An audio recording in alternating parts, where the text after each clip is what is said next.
নমস্কাৰ ছাত্ৰ ছাত্ৰীসকল ই-কক্সৰ ক্লাছলৈ মই পল্লৱীয়ে তোমালোক সকলোকে স্বাগতম জনাইছো আজি আমি আলোচনা কৰিবলৈ লৈছো অষ্টম শ্ৰেণীৰ বিজ্ঞানৰ পাঠ বায়ু আৰু পানী প্ৰদূষণ আহা আজি আমি আলোচনা কৰো প্ৰথমতে আমি ক'ব ওলাইছো যে প্ৰদূষণ কি তোমালোকে নিশ্চয় সকলোৱে জানা নহয় জানো ইয়াতে অকমান চিত্ৰখনলৈ মন কৰাচোন ইয়াতে কি দেখুৱা হৈছে যে এটা কল কাৰখানা দেখুৱা হৈছে আৰু কাৰখানাৰ পৰা মানে দূষিত বায়ুবোৰ উলাই থকা দেখুৱা হৈছে নহয় জানো ঠিক একে ধৰণে ইয়াতে দেখুৱা হৈছে যে এডাল পাইপেৰে কিছু দূষিত পানী আনি পেলাই এই পানীখিনিৰ লগত হয়তো ইয়াত নদীৰ পানী হ'ব পাৰে পুখুৰীৰ পানী হ'ব পাৰে বা অন্য কিবা জানজুৰিৰ পানীও হ'ব পাৰে আৰু এই পানীবোৰ কি হৈছে মিহলি হৈ গৈছে আৰু কি হৈছে আমি এই ধোঁৱাখিনিৰ পৰা দেখা পাইছো যে বায়ুখিনি কি হৈছে দূষিত হৈছে সেই অঞ্চলৰ গোটেই বায়ুখিনি দূষিত হৈছে ঠিক একে ধৰণে এই দূষিত পানীবিলাক যেতিয়া পানীত পৰিছে নদীৰ পানীতে যদি পৰিছে তেনেহলে কি হ'ব এই পানীখিনিও কি হৈ গৈছে দূষিত হৈ গৈছে নহয় জানো গতিকে বায়ু আৰু পানীৰ প্ৰথমতে আমি গুৰুত্বটো জানিব লাগিব যে বায়ু আৰু পানী প্ৰদূষণ হলে কি হয় তাৰ আগতে আমাৰ জীৱনত বায়ু আৰু পানীৰ প্ৰভাৱ কেনেকুৱা আমি জানি লওঁ আহা বায়ু আৰু পানী দুটা গুৰুত্বপূৰ্ণ প্ৰাকৃতিক সম্পদ বায়ু সকলো জীৱৰ বাবে অপৰিহাৰ্য কাৰণ বায়ুত থকা অক্সিজেন খাদ্যত থকা কাৰ্বহাইড্ৰেটৰ সৈতে বিক্ৰিয়া কৰি শক্তি মুক্ত কৰে আমি সকলোৱে জানো এইটো কথা নহয় জানো যে আমি যেতিয়া উশাহ লোৱাৰ লগে লগে আমাৰ দেহলৈ কি যায় অক্সিজেন যায় নহয় নে আৰু এই অক্সিজেনে কি কৰে আমি খোৱা খাদ্যবোৰ জাৰণ ঘটাই পেলাই শক্তি মুকলি কৰে গতিকে আমাৰ কাৰণে বায়ুটো অপৰিহাৰ্য বস্তু এটা নহয় জানো ঠিক এইদৰে এই শক্তি সকলো কাম সম্পন্ন কৰিবলৈ ব্যৱহাৰ কৰা হয় আৰু এই যে শক্তি আমি পাওঁ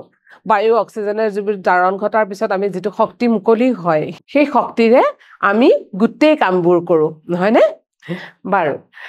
জীৱন প্ৰক্ৰিয়া যেনে খাদ্য হজম কৰা বিভিন্ন পদাৰ্থৰ পৰিবহন শৰীৰৰ পৰা আৱৰ্জনা আঁতৰোৱা ইত্যাদিৰ বাবেও পানী অপৰিহাৰ্য এটো অকমান মন কৰিবলগীয়া কথা আমাৰ জীৱন প্ৰক্ৰিয়াত কি হয় খাদ্য হজম কৰো বিভিন্ন পদাৰ্থৰ পৰিবহন কৰো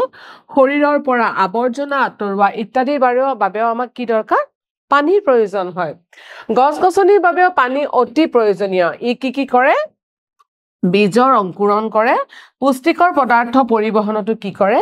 সহায় কৰে নহয়নে বাৰু এবাৰ আমি আহিছো খালুক সংশ্লেষণৰ বাবেও পানী অতি প্ৰয়োজনীয় পানী খালুক সংশ্লেষণ আমি সকলোৱে জানো উদ্ভিদে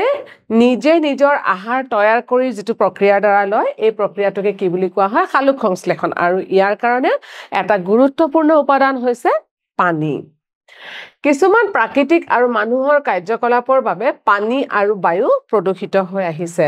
আমাৰ চৌপাশত ঘটি থকা ক্ষতিকাৰক পৰিৱৰ্তন আৰু আমাৰ জীৱনত ইয়াৰ প্ৰভাৱৰ বিষয়ে আমি আজি অধ্যয়ন কৰিম আহা প্ৰথম আহিছো আমি বায়ু প্ৰদূষণলৈ বায়ু হৈছে বহু গেছৰ মিশ্ৰণ যিবোৰ নিৰ্দিষ্ট অনুপাতত উপস্থিত থাকে ইয়াতে আমাৰ দেখুৱা হৈছে যদি আমি শতকৰা বায়ু মণ্ডলত যদি গুটেই বায়ুখিনি লওঁ তেনেহলে নাইট্ৰজেনৰ পৰিমাণটো কিমান পাইছো আমি 78% অক্সিজেনৰ পৰিমাণটো আছে 20.9% আৰু বাকিখিনি কিমান আছে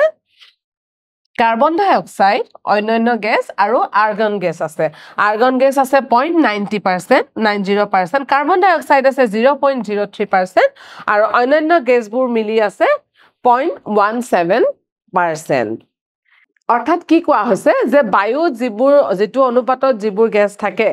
সেই অনুপাতটো যদি অকমানো সালসলনি হয় তেনেহলে তাক কি বুলি কোৱা হয় বায়ু প্ৰদূষিত হোৱা বুলি কোৱা হয়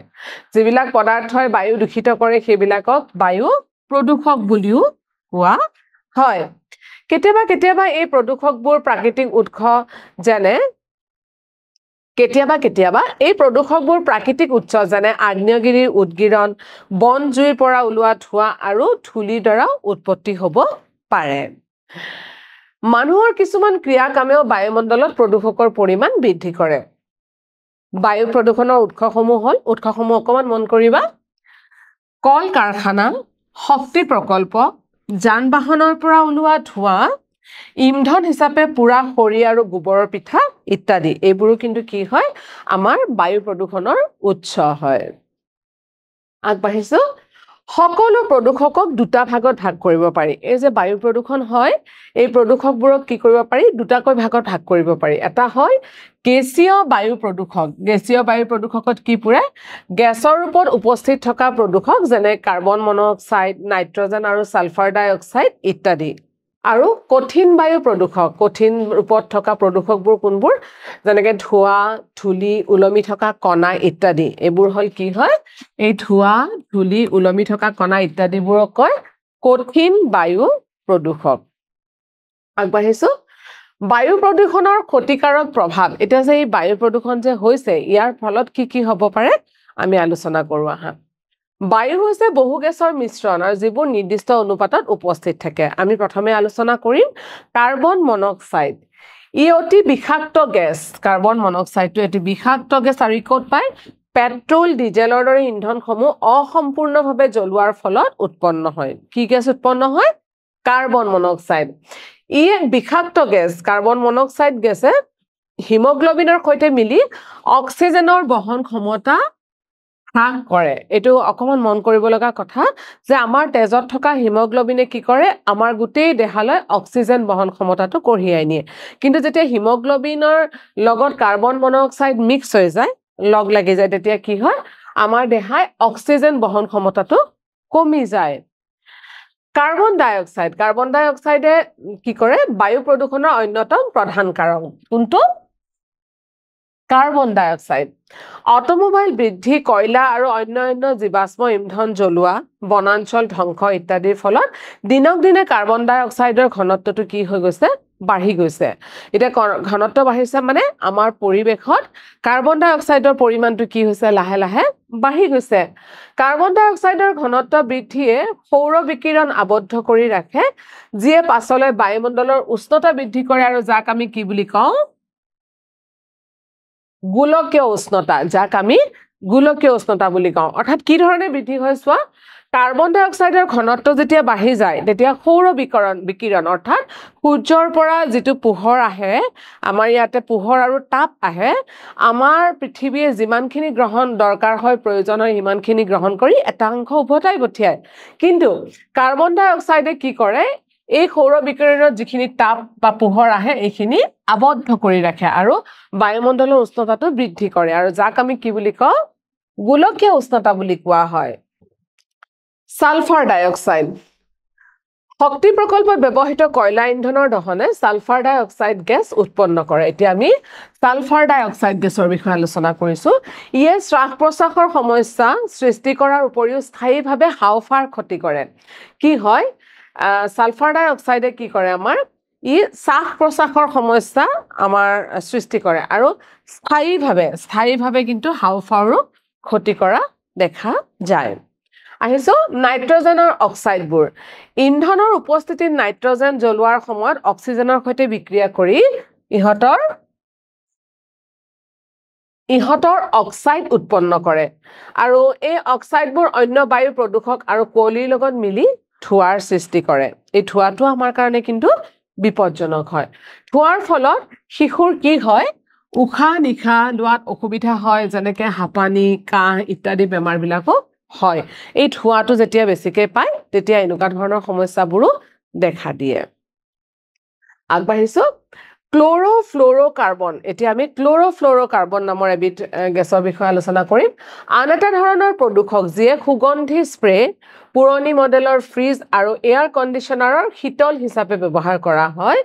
CFC বায়ুমণ্ডলৰ অজন স্তৰৰ ক্ষতি কৰে যিয়ে সূৰ্যৰ পৰা অহা ক্ষতিকাৰক অতিবেগুনীয়া বিকিৰণ শোষণ কৰি আমাক সুৰক্ষা দিয়ে এটো অকমান মনত কৰিব লগা কথা ক্লোৰ'ফ্লুৰ'কাৰ্বন ক'ত থাকে CFC ক্লোৰ'ফ্লুৰ'কাৰ্বন এইটো থাকে সুগন্ধি স্প্ৰে বিলাকত থাকে পুৰণি মডেলৰ ফ্ৰিজত থাকে আৰু এয়াৰ কণ্ডিশ্যনাৰ যেটো শীতল হেতুত আমাৰ CFC থাকে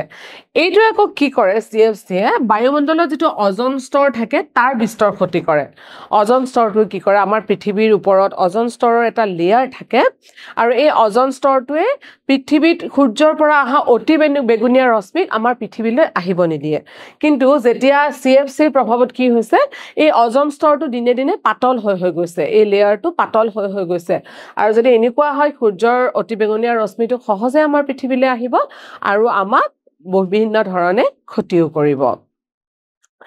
কণাযুক্ত পদাৰ্থ উপৰোক্ত গেছবোৰৰ উপৰিও বহুতো স্থলবন্দী কণাও বায়ুত থাকে এই কণিকাবোৰে দৃশ্যমানতা হ্ৰাস কৰে এই কণাবোৰ উশাহ ললে শ্বাস প্ৰশ্বাসজনিত ৰোগ হয় এই কণাবোৰ উশাহ ললে কি হয় শ্বাস প্ৰশ্বাসজনিত ৰোগ দেখা পোৱা যায় ধূলি সিমেন্ট কাৰ্বন আৰু ছাইৰ কণা বায়ুৰ উপস্থিতিত প্ৰধান কণা প্ৰদূষক প্ৰিয় ছাত্ৰ-ছাত্ৰীসকল আমাৰ আজি পাঠটো ইমানখিনিয়ে আছিলে আশা কৰিছো তোমালোকে সুন্দৰকৈ বুজি পাইছা এতিয়া আমি আলোচনা কৰিম মূল্যায়নলৈ আহাচোন আমি মূল্যায়নৰ প্ৰশ্নবোৰ আলোচনা কৰো আমাৰ প্ৰথম প্ৰশ্নটো আছে তলৰ কোনবিধ বায়ু প্ৰদূষকৰ উদাহৰণ নহয় আমি ইতিমধ্যে বায়ু প্ৰদূষণ কৰা বিভিন্ন ধৰণৰ গেছৰ বিষয়ে পঢ়ি আহিছো নহয় জানো ইয়াতে আমি চাওঁ আহা ইয়াতে কত আছে অক্সিজেন কাৰ্বন ডাই অক্সাইড ক্লোৰোফ্লোৰোকাৰ্বন আৰু সালফাৰ ডাই অক্সাইড তোমালোকে ক'ব পাৰিবানে কোনটো বায়ু প্ৰদূষণৰ কাৰক নহয় ইতিমধ্যে আমি কাৰ্বন ডাই অক্সাইড ক্লোৰোফ্লোৰোকাৰ্বন আৰু সালফাৰ ডাই অক্সাইডটো বিষয়ে পায়ে আহিছো নহয় জানো গতিকে আমাৰ প্ৰথমটো অপচন কটোত কি আছে অক্সিজেনটো হ'ল বায়ু প্ৰদূষণৰ কিন্তু কাৰক নহয় কাৰ্বন মনোক্সাইডে হিমোগ্লোবিনৰ সৈতে মিলি বহন ক্ষমতা হ্ৰাস কৰে কাৰ্বন মনোক্সাইডে হিমোগ্লোবিনৰ সৈতে মিলি কিহৰ বহন ক্ষমতা হ্ৰাস কৰে তোমালোকে ক'ব পাৰিবানে আমি অকমান আগতে আলোচনা কৰিছিলো যে হিমোগ্লোবিন আমাৰ তেজত থাকে আৰু যদি কাৰ্বন মনোক্সাইড হিমোগ্লোবিনৰ সৈতে লগ হয় তেনেহলে আমাৰ তেজত অক্সিজেনৰ বহন ক্ষমতা কি কৰে হ্ৰাস কৰে অক্সিজেনৰ পিছৰ প্ৰশ্নটোলৈ আহিছো শক্তি প্ৰকল্পত ব্যৱহৃত কৰা কয়লা ইন্ধন দহনে সালফাৰ ডাই অক্সাইড গেছৰ উৎপন্ন কৰে উত্তৰটো সঁচা নে মিছা আমি ইতিমধ্যে পাই আহিলো শক্তি প্ৰকল্পত যিবিলাক ব্যৱহৃত কয়লা থাকে এইবোৰে সালফাৰ ডাই অক্সাইড গেছ উৎপন্ন কৰে অৰ্থাৎ উত্তৰটো কি হ'ব শুদ্ধ প্ৰিয় ছাত্ৰ-ছাত্ৰীসকল আজিৰ পাঠটোত ইমানখিনিয়ে আছিলে আজিৰ ভিডিঅ'টোত আমি যিবোৰ কথা আলোচনা কৰিলো মই আশা কৰিম তোমালোকে কথাবোৰ আকৌ এবাৰ কিতাপখনত সুন্দৰকৈ পঢ়িবা আৰু যদি কিবা দৰকাৰী কথা আছে টুকি ৰাখিবা আমি আহি আছো আৰু এটা নতুন ভিডিঅ'লৈ তেতিয়ালৈ নমস্কাৰ